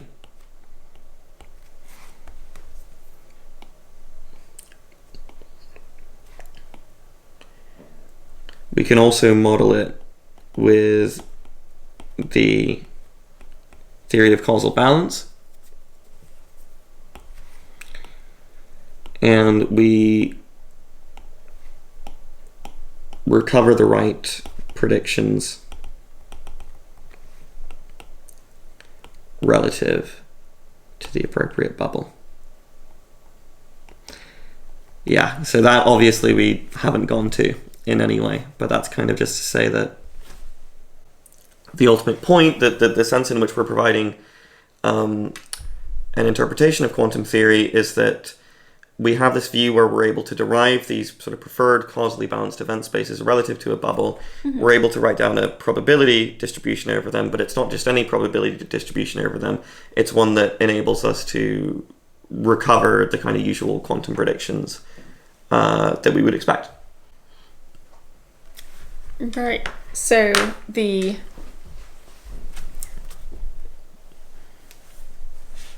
what does that word say? Measure, okay, sorry. Yeah, so this, for any bubble, right, so you can pick your arbitrary bubble, and then of any y's that you want in your bubble. Yeah. And then you work this out, and this is a probability measure. So satisfies the conditions of probability measures. And and then is that telling you, what's that probability measure telling you? Is the probabilities of good question. Events of that bubble happening? Yeah, so if we think back to like our CNOT example, then what we derive using causal balance is this preferred event space, but there's no like preferred single event. So the causal structure singles out like a set of events that might happen, but it doesn't single out exactly what events do happen, which suggests that we're dealing with a probability that, we're dealing with a theory that doesn't want to be deterministic. It wants to be a probabilistic theory. And that raises the question of what is the probability measure? Like, how do I determine what's the probability of 0 happening rather than 1 happening? And that's what this theorem 3 is about. Yeah. It tells you that there's this kind of simple expression where you just like take the matrix products of all the projectors, you just line them up in a row, and you trace them through. Oh, and I should have said you actually divide by the dimension of the Hilbert space as well. And that thing, it turns out that always gives you, a set of positive numbers that sum to 1. It always gives you a probability distribution. An expression like this doesn't always give you a probability distribution in standard quantum theory, but because of these projectors being past and future balanced, it turns out that in this case they will. Right. But also, rather than just being any old probability distribution, it's one that recovers the predictions of standard quantum theory. Yeah. Right. And so, just maybe the last thing to say, just to kind of round this off, because I think a good way of getting your head around a theory is thinking about how you would write down a model using the theory, and that can help inform your intuitions about what different things this theory might be saying about the world. So the way it works in the theory of causal balance is, first of all, you write down a circuit. And at this point, after you've written down the circuit, the model is already fixed. Like, the only things that you get to choose when you're deciding what kind of model of the world you want to dream up is the circuit. Because after you've written down the circuit, everything else is just calculation. There's no more choices left to make about the model. And that's kind of different to standard quantum theory, right? Because normally after you write down a circuit, you'd still choose what state you're putting in at the bottom. But here, that doesn't happen. You write down a circuit, and then you calculate the causally balanced event spaces that emerge relative to each of the different bubbles. And then you use that trace expression from what I called theorem 3 to calculate the probabilities. And then after you've done that, you know everything. At least you know everything that the theory can tell you about the world or about the situation that you're modeling. Because all there is to know is the circuit, which is kind of the dynamics of the world, and then which events might emerge relative to each bubble and according to what probabilities they will emerge. And that's it. This theory is saying that there's dynamics and events that emerge from that dynamics in this relational way. Yeah, so whenever you're kind of asking a question of, I have my quantum experiment and I want to know what happens, you model it as, okay, this is the circuit describing this quantum experiment, and now using this theory, I know everything about the situation. Like, I can work everything out and I can say what's happening, which is that these events are you'll end up saying something like, I don't know, this experiment picks out this bubble and I work out what the possibilities are, and I know that they have these different probabilities. Indeed, this is exactly the idea, and the kind of the next step after having understood how this theory works in general, the next step to improve your understanding of it, if you were really keen to do that, would be to start by doing exactly what you said. Think of some particular experiment that you want to try to understand through the lens of this theory, and just think, what unitary transformation should I write down? Bearing in mind that this is a theory where you're going to want to be taking everything explicitly into account. So if you're doing the experiment, like if you're there in the lab with your white coat, there should be a bit of your circuit that corresponds to you, right? Like, everything should be taken into account. And the idea is, with this theory, and we've demonstrated this at least with many sort of very idealized models involving CNOTs and things like that.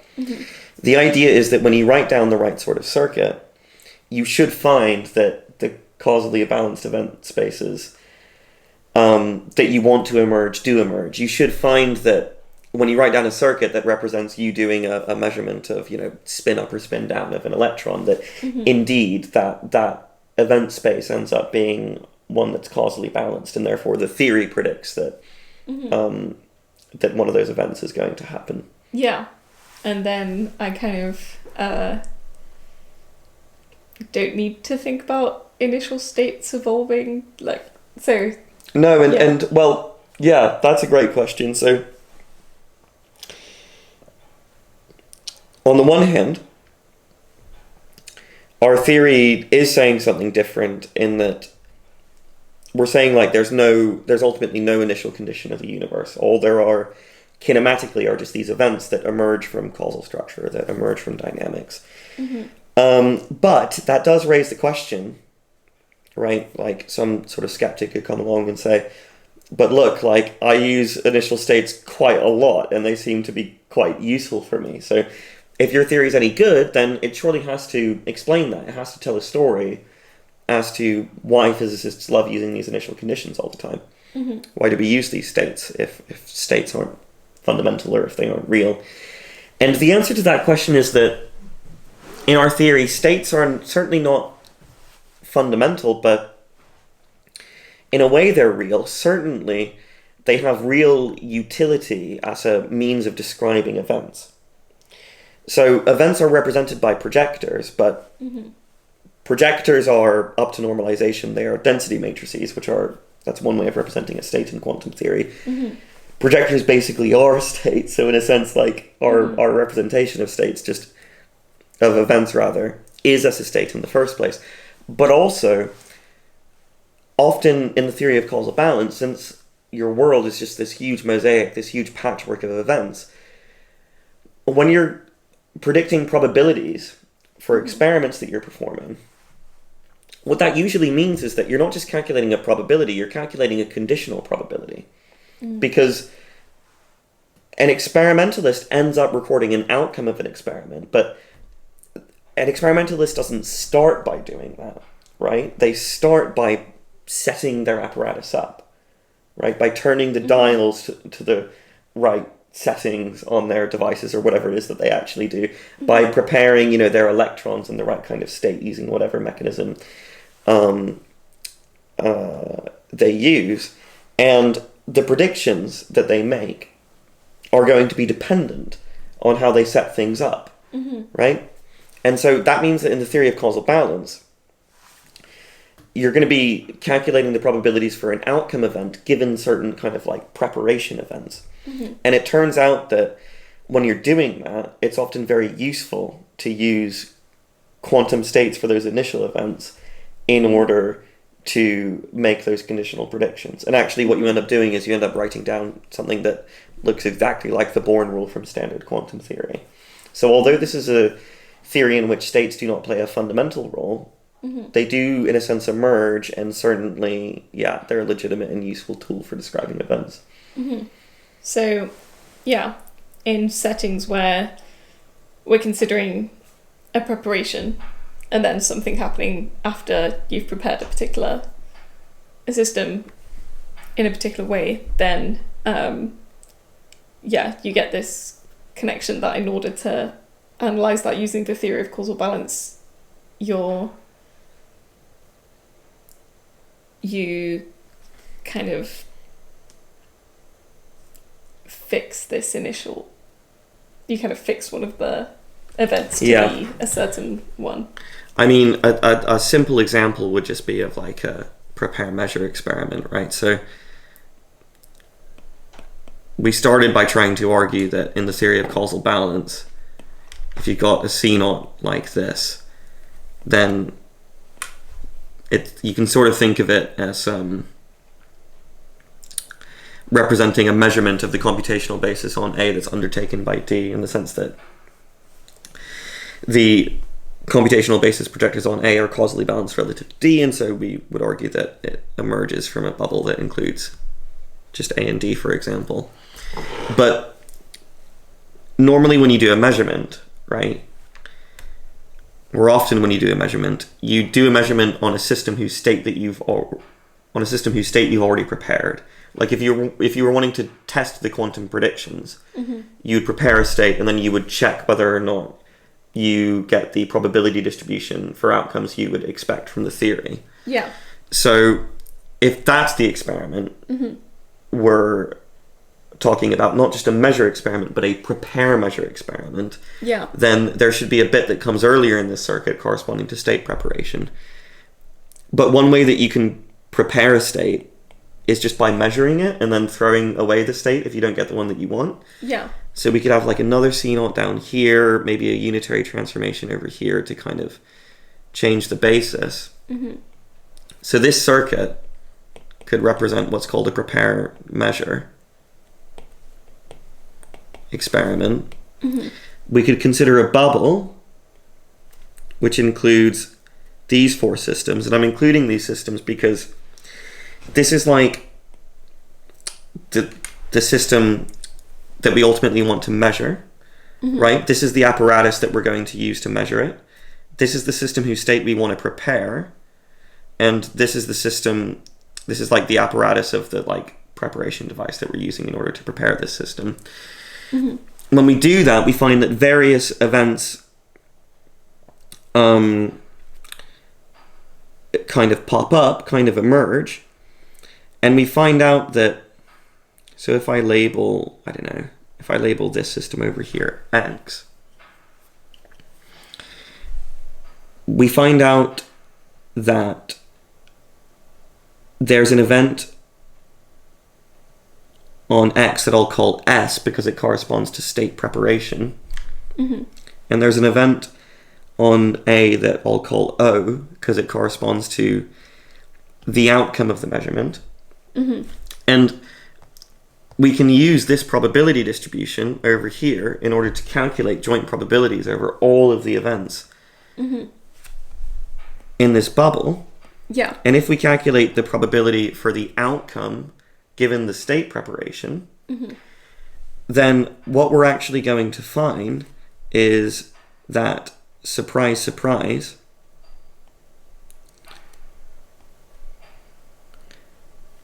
what we get is just the Born rule.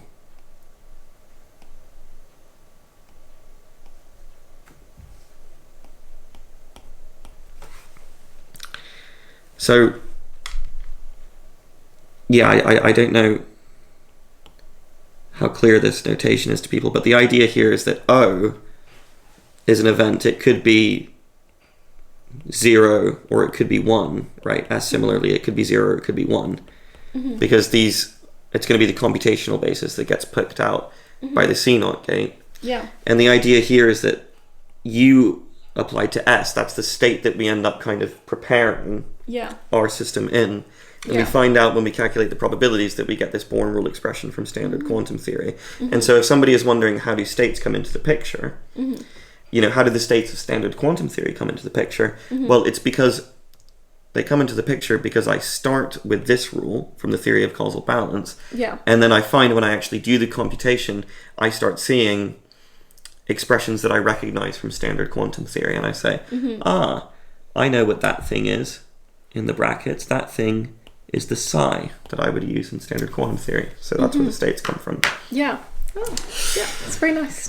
Thanks. Very neat. And so, so the Born rule and the states kind of emerge when you apply this, I guess in a way, more general probability measure to these particular scenarios that are the ones that we tend to see in experiment because we're always preparing and then measuring because we're trying to test a particular outcome from some initial state, and then in those settings you get these kind of standard expressions emerging from the general probability measure for the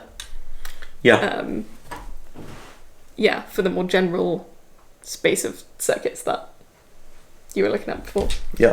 That's exactly the idea. And it's worth saying that, again, we've been focusing on very simple idealized experiments with CNOTs and so on. Ultimately, we want to see how this stuff applies in more realistic experiments as well, using infinite dimensional quantum theory, using realistic Hamiltonians and so on. But that's the next step, really. Yeah, nice. So that's the plan next, is to... Yeah, that's one of the next steps for sure. Yeah. Cool. Looking at more realistic scenarios. Yeah. Mm-hmm. Yeah. I feel like this is a natural mm-hmm. point where we've gone through your lots. Maybe we can kind of summarize what we've talked about and start wrapping up. Cool. So I guess the summary, we started with preferred basis problem. Yeah. Seems like CNOT, we kind of expect it to do a measurement in computational basis, but when we look at the state, it doesn't pick out a particular basis, so then we have this weird issue of how do we explain why computational basis should be special. And then you explained the theory of causal balance, that events emerge when you have the enough influence but not too much influence. Yeah. And you showed that when you apply the conditions of that, the conditions for events to happen relative to a system. To the CNOT, it picks out the computational basis. And more generally, a gate or a unitary will, when you look at the events that are picked out, you'll have a unique set of events picked out relative to some system. And then you extend this more generally to a set of unitaries, like a circuit. You can pick out any bubble of systems and then work out the unique event space that's picked out. And then there's a probability measure describing the events that happen, and then so there's this kind of distribution for each bubble, and when you apply this to particular kind of scenarios, you can recover the standard quantum theory results of the Born rule and states, and so you kind of connect back with standard quantum theory. That's right. Yeah, exactly. Yeah, that was it was a really nice explanation. So I feel like I understand a lot better now what it means for things to have causal balance, and the kind of philosophy shift from states being a kind of fundamental part of the theory to nope, we're just taking the dynamics to be fundamental. And Very great. Yeah. Good. So is there anything you'd like to leave our viewers with, or summarize, or any other comments to other than read my thesis? I've probably gone on enough, I think.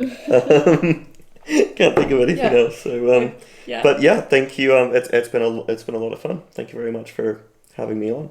Yeah, thanks for joining me. Yeah, cheers. And thanks to our audience for joining us, and do let us know any comments in the comments. And hopefully it made sense and was interesting. And we'll see you next time for more episodes of the Quantum Foundations podcast. All right. Okay. Thank you. Bye. Okay. Good. Nice. All right. I found that really fun. It's always a relief when recording has actually worked. Do we acknowledge having had a technical mishap? I showed a couple of friends that, and they were all like, "That's a very Nick pose there." I was like, "Oh no." Right, like deadly serious. Yeah. Less serious.